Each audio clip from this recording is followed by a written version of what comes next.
العفو مش إنك تقعد قليل الحيلة مش عارف تتصرف وتقول أنا عفيت عنهم. العفو هو إنك عارف كويس طريق أخد حقك، لكن تؤثر التسامح.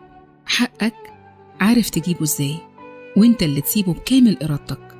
لو كل واحد عفى عن الظالم بسهولة كده وما دورش على حقه يجي منين، الظالم هيطغى ويعرف إنها سايبة ويكرر جريمته معك أو مع غيرك. المؤمن القوي خير وأحب إلى الله من المؤمن الضعيف، قوي بأخلاقه وعلمه وجسمه وذكائه.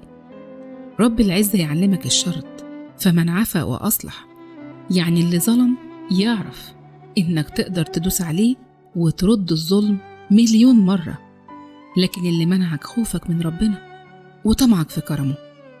العدل دايما هو الأصل، أما العفو منزلة كبيرة وله شروط عشان استقامة الحياة وضمان ردع الظلم.